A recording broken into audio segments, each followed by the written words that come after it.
I'm actually a graduate from Queens Vocational Technical High School, and I majored in electrical installation. Incredible opportunities that I received in this high school, and an amazing time. I also entered the SBA program, which is a teaching program that is approximately 5 years. 3 years, you will experience industry and get to learn and sort of master your trade. And this is an amazing program. You have 2 years as a teacher. As teaching experience, you take all your EDU classes, and excuse me, this is a program that has definitely prepared me for things that I didn't expect in my high school. I was also, as a student, a sophomore student. I started with gender equity, talking about it and experience it and speaking about it to either high schools or in conferences, and these different types of schools that had no idea, or people, industry, and teachers that had no idea what gender equity um, gender equity issues caused in our schools and in other different areas. Um, so throughout this time, as an SBA, I became, part of the CTE Advisory Council. I got involved with the CTE Student Advisory Council and Legal Momentum, which is also a organization that helped us in Queens Vocational to sort of recruit and help get girls involved in electrical and plumbing. As a woman, I've dealt with a lot of gender equity issues as a student, as a woman in the work side, and as a woman in the school side. And a few of my experiences as a high school student has been that a lot of the boys that were in my class didn't believe that I had the capacity or the knowledge to continue in the electrical program. And it's incredible how sometimes students could be so cruel and, tell you that you can't do something. And I was told plenty of times that I wasn't fast enough, or I wasn't smart enough, or I wasn't strong enough to do this type of work. And what really pushed me and motivated me to become such a strong individual were my teachers. My teachers were amazing mentors, incredible people that pushed me and helped me become who I am as an educator and as a woman. They were people who were able to show me that gender has nothing to do with your success or what you do or how you do it, or the fact that you are weaker or stronger or smarter or anything like that. It had nothing to do about that, but only your determination and your push and strive for everything that is pushing you to that goal.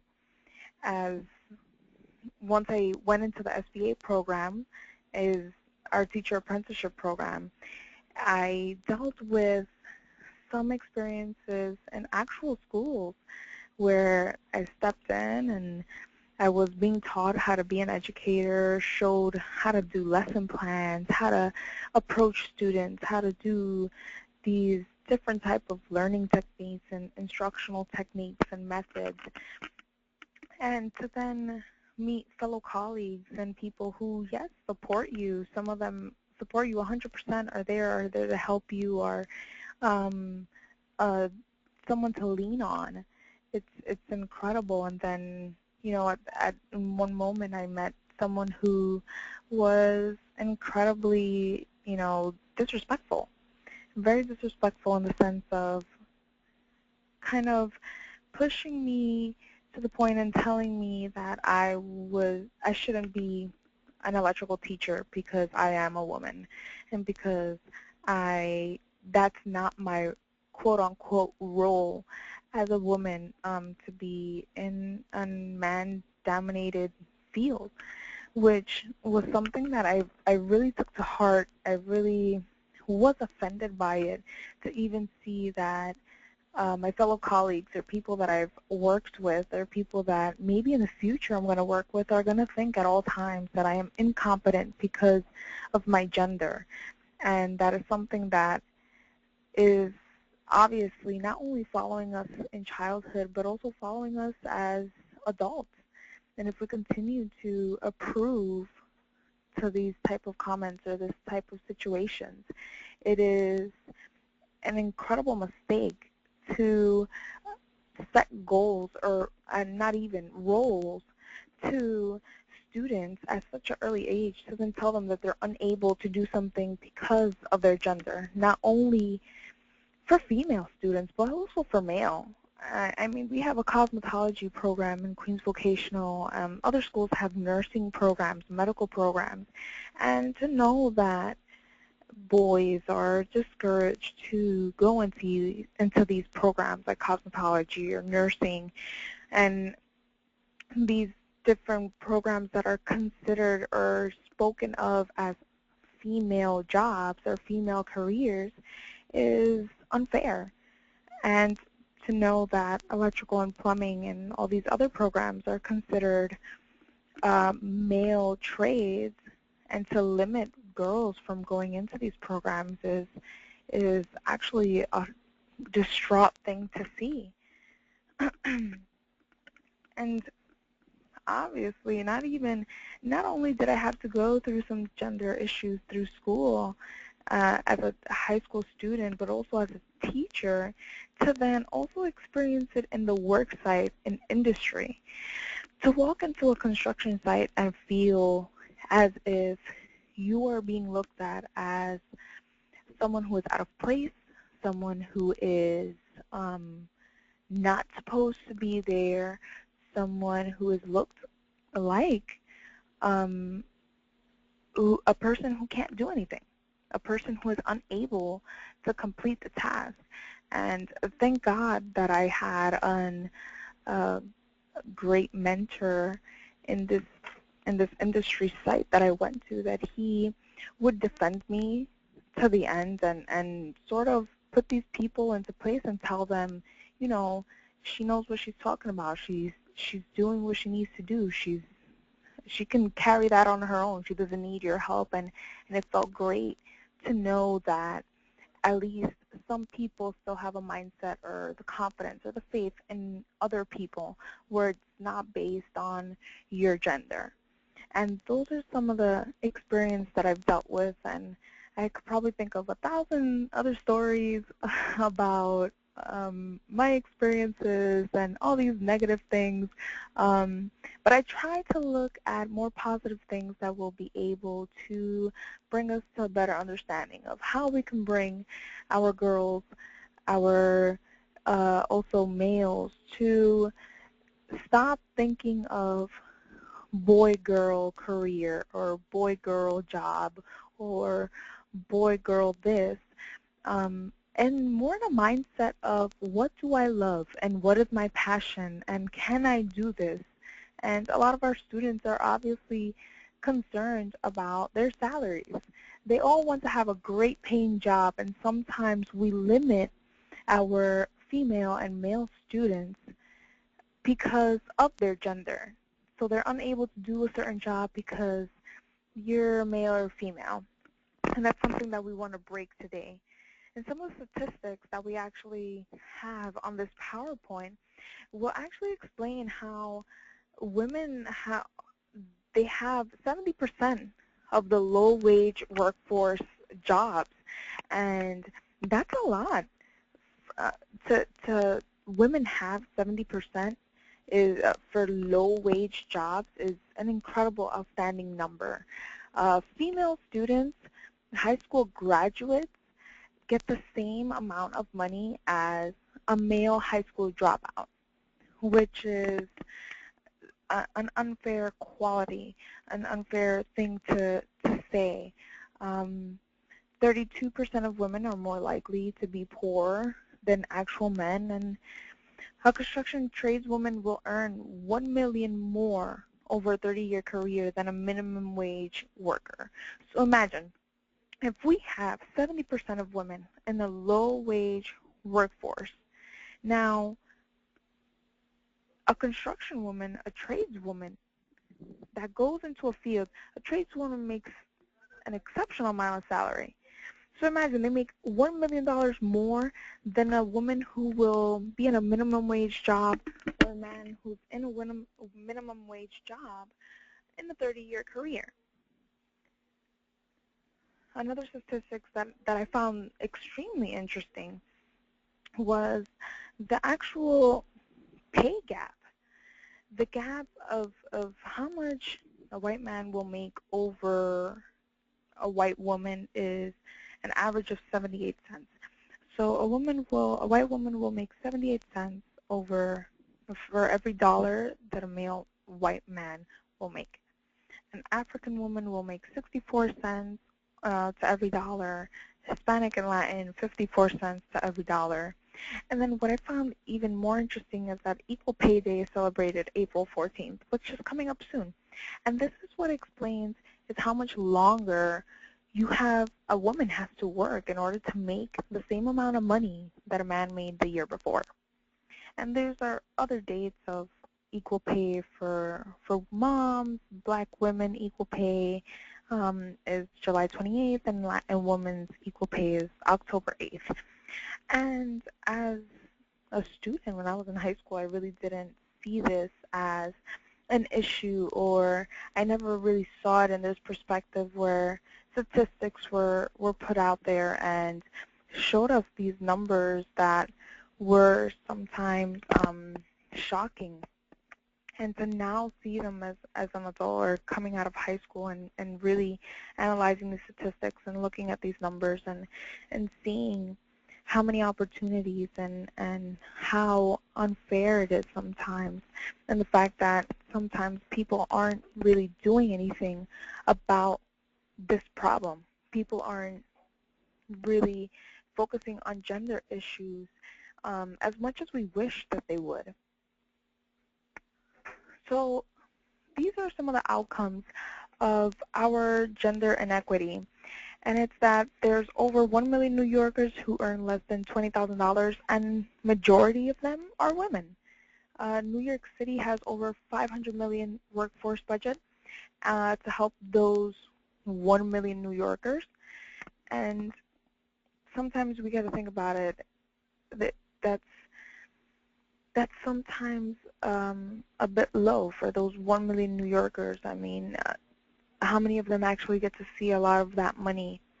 And we have this 600 high-growth industries in New York City, and they're targeting 3 are traditionally dominated by male-dominated, with salaries between $70,000 to $90,000, and 3 are female-dominated, with salaries of $30,000 to $50,000. So there's no really concrete plans yet to make sure that women are prepared for the highest wage jobs, right? And what I see is such a difference between the male-dominated salaries and then the female, from $90,000 to $50,000 is a lot of money.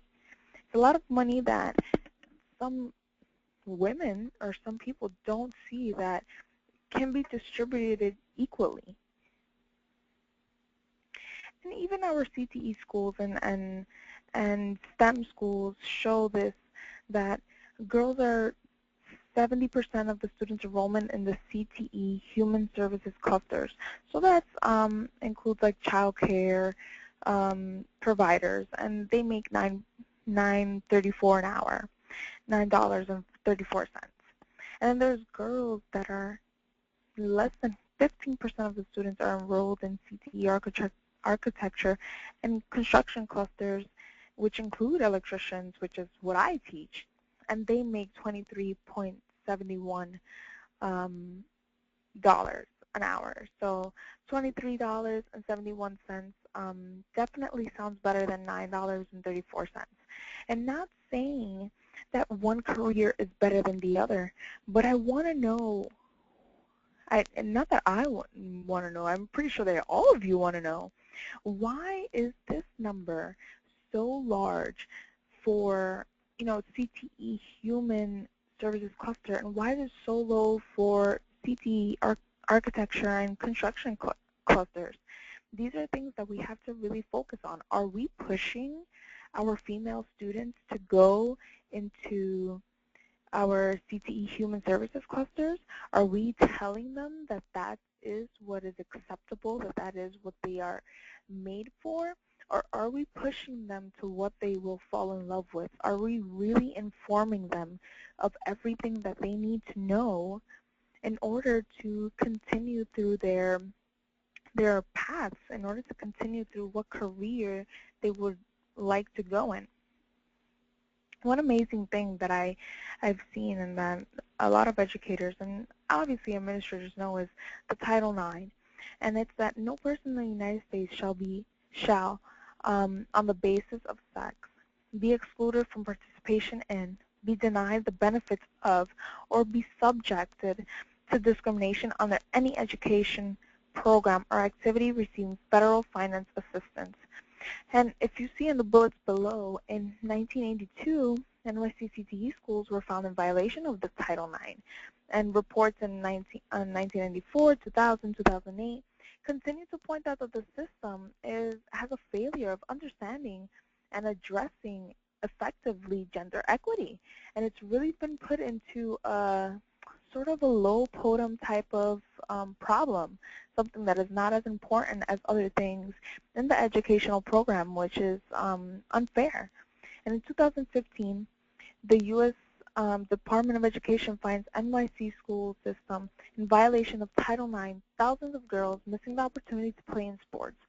And I've seen so many articles in databases and journals and newspapers talking about all these opportunities that girls were missing out on in sports. And not only are they missing out in sports, but now they're missing on CTE programs or STEM programs that are giving them the opportunity to go into a field that might give them something that they're passionate about, something that they're going to love, something that they're going to enjoy and want to continue working on. And that's something that I am pro for, that I am pushing for, that we see and we become these people that are able to analyze and look and understand that not your careers and everything else that is going on in your life doesn't have to apply to your gender. It doesn't have to apply to, are you a female, are you a male? Do these things have to really dictate how you choose your career, or what do you choose to do in your life? And another thing that our school, Queens Vocational, has also worked on was the New York City Pipeline Project with Legal Momentum. And during this project, what they were trying to do was really try these schools to bring in, to recruit girls to their non-traditional high school programs to help them with non-traditional role models, maintain the retention of these girls in the classrooms and high schools, apply them to the high school, promote the system to the Department of Education to improve the support of gender equity in CTE programs and in STEM programs. And this program was with 7 different schools to help increase the numbers in this non-traditional programs. And it was such an amazing program. I mean, I was during this pilot program, and that's where I actually met, from Legal Momentum, Francoise Jacobson. And the first thing that I dealt with my sophomore year was I went to this women's conference, and there I met all these women from different trades: carpenters, sheet metal worker, electrical union, the local 3 union, the plumbers union. It was incredible, all these successful, amazing women that had pushed and become so successful and masters of their trade. it was amazing. And as a sophomore, as a high school student, I was in shock. I was in awe. I told myself I wanted to be like these women, and this pipeline project, this project opened up my eyes, and I got to go to this conference, and from then on I kind of saw the disconnect between girls and non-traditional trades and how they're not being showed what these trades are about. They're not being showed how amazing they could be, what an incredible opportunity they can go into, but instead they might be pushed away from them. Instead of being explained and showed and giving them the choice of picking this career or not, they're being told that they shouldn't be doing this. And one of the examples that I would like to use is actually the high school that I work for, Queens Vocational High School, and they were also in the pipeline project. They promote non-traditional trades to female students, especially with the teachers that we have. And over the last 10 years, the numbers of females have increased. I mean, when I was a student in Queens Vocational High School, I was the only female in my electrical class, and it was incredibly hard. I felt sometimes alone, sometimes like I didn't have anyone to relate to. It was difficult to deal with those who kind of pushed you to the side and didn't really want you to succeed in what you were doing, and it's difficult. And now, I mean, in my class now I have 5 girls, and now in every class, you know, we have 5 to 6 girls in each electrical class. And it's such an amazing impact to see that our numbers have been increasing. I think another amazing example that our school offers is a 9th grade exploration rotation. And what this is that our 9th graders get to see all the different programs that we have to offer. So they get to see business, they get to see plumbing, they get to see electrical installation, they get to see business design, web design, they get to see computer tech, pre-engineering, all these different things that are amazing, cosmetology. These are all different programs that we have to offer, and all these students get to go through different programs, at least 3 to 4 programs, and they get to see how much which ones are they going to pick, and they get to experience it for about 6 weeks. They get to get their hands dirty, get to see what it works, how does it work, what can they do, if they enjoy it. And at the end of the year, at the end of their 9th grade year, they get to choose their top 3 choices, and they pick what they want the most. And I think that is an incredible opportunity for high school students that are coming in, female students that come in that might not have picked electrical right off the bat, but once they jumped into it and they kind of saw the program, they fell in love with it immediately. Or they went into plumbing and they fell in love with it immediately. Another thing that actually my principal, Miss Melissa Berg, said that one of the reasons that she hired me and Miss Sagata and Miss Ramdeo is that we're female role models as educators. And that's one of the reasons I became an educator. I became an educator because even though my teachers were amazing, my teachers had given me the opportunities that I couldn't have think of, couldn't have imagined, and I was so happy about it. But some female students need that role model. I wanted to be that educator that when my students walk in the door, my female student can say, wow, like my teacher's a female and she teaches electrical, and I can definitely relate to her. Like she's a girl. I'm a girl. I can do this work. If my teacher could do it, I can do it. That's exactly what we want to show our female students. Not knocking down our male educators, because I definitely know that my teachers were male and they definitely knew how to motivate me and how to make me such a great person. And another thing that our school uses are conferences and programs, things that conferences like the Women of Tomorrow. We just went to that conference and I brought 6 of my female students and showed them to all these different women from different trades, and saw how successful they were able to network and get to know them and ask questions and get involved.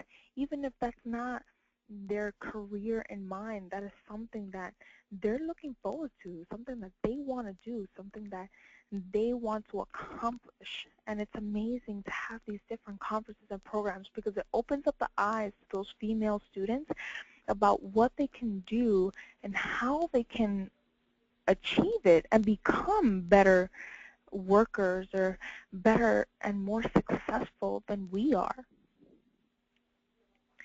I actually interviewed a few of the teachers in our school, and I asked them, how do you deal or how do you address your female students? What is your interaction? And I got a lot of the same answers, which is every child is an individual. It doesn't matter if they're female or male, they're treated the same way, they have the treatment the same way.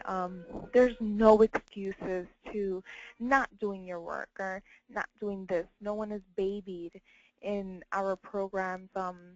And one of the funny things that that I found, one of my former teachers said, they're like, the job needs to get done no matter if you're male or female. You need to get the job done, and that's it.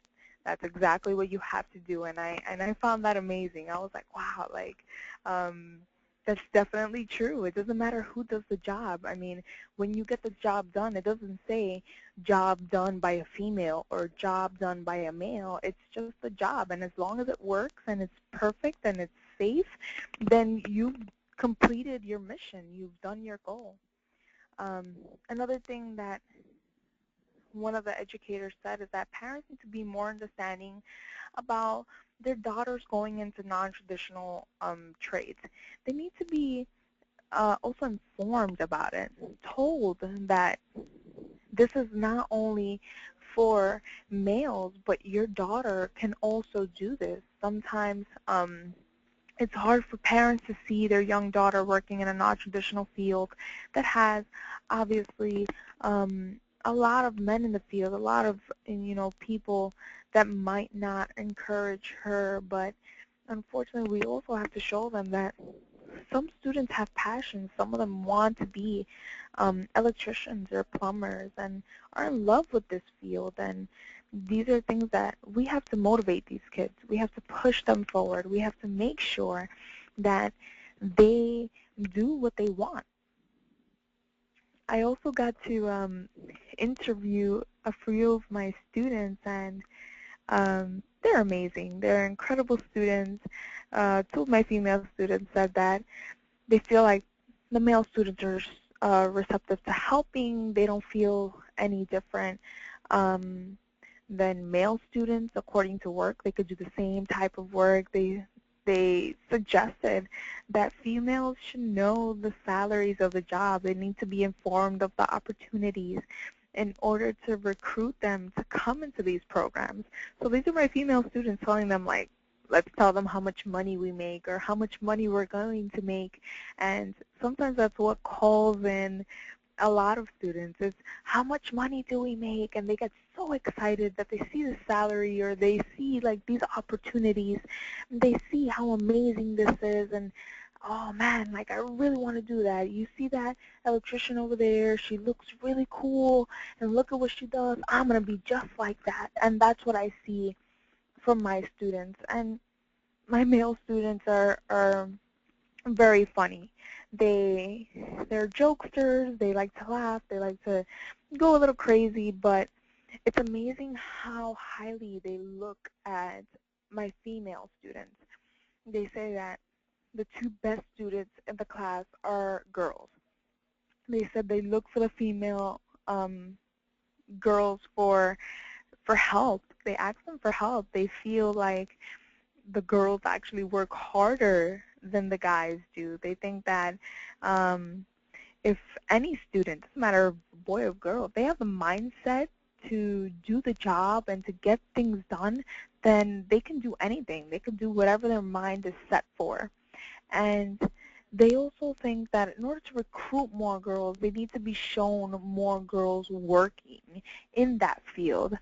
So they feel that maybe girls should, from middle schools, should come into high schools and see high school female students working in electrical, working in plumbing, doing computer repair, Cisco, all these different jobs that are male-dominated, but that these girls can go in there and feel like they have a role model, like they have someone to look up to.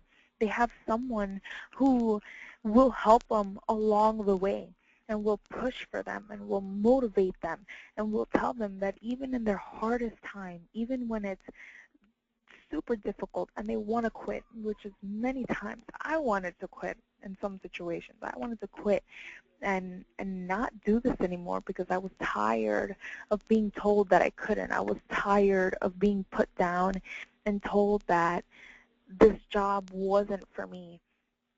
And to have such a great support system like my former teachers and my colleagues, that some of them were very supportive and very persistent in pushing me and making me the educator that I am today, or the person that I am today.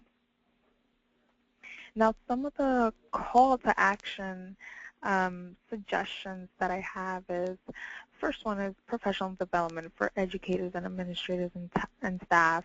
And it's not only based on, we have plenty of professional development for Common Core and for teaching strategies and for getting students academically there, and also getting students in tune with their CTE programs and academic programs and interlinking them and being interdisciplinary with our subjects. But we also have to go into those issues that are related to gender, and that's what we have to get some professional developments based on: gender equity issues. How can we change this mindset and change this whole idea of female and male sides, and sort of not having a barrier between those careers and gender, where educators and administrators and staff can really focus on what is their role in changing the mindset of maybe the future students that are coming up, so that there is no barrier between careers and gender. Now, another thing that I would like to have as a call to action is try to distinguish the gender equity issues in your school or in your workplace or even in your administrative with your educators. Sometimes not only are there gender equity issues with your students, but there's also gender equity issues in your staff itself or with your educators or your administrators. And we want to try to distinguish those so that not only do we start with our young ones and our students, but we also continue the example and the example of that, and being in a mindset of gender equity and being able to understand that.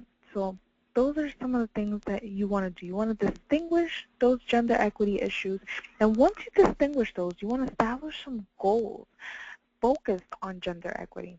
So you want to find some goals. So you want to be able to, you have this problem, you don't have, you have low recruitment for your girls in non-traditional trade program. So you want to get more girls into your CTE programs that are non-traditional and your STEM programs. Now you want to set that goal for the year or for 6 months, and you want to see, this is what we want to do, this is how we're going to do it, and at the end, find your analysis, find your reports, look at those numbers. You also want to establish different recruitment plans. You can't use the same recruitment strategies or plans for all students. Not all students will be called to the attention of a program by being showed a flyer or by seeing a female student doing the work, but you need these different type of recruitment plans. Maybe it is, showing a brochure, having a flyer, having an open house, visiting other schools, showing them, informing not only students but also parents, doing it during PTA meetings, all these different things that can happen and that can be done in order to recruit more girls into your non-traditional programs. Another thing that I found extremely helpful is to promote programs or conferences that are going to inform either either the parents or the students. And the reason I say programs and conferences is because if a conference definitely changed my life, as a sophomore in high school, changed my life, made me see all these different opportunities that I had been offered. And if that happens now, it happened in March 18th when I took my students to Women of Tomorrow conference.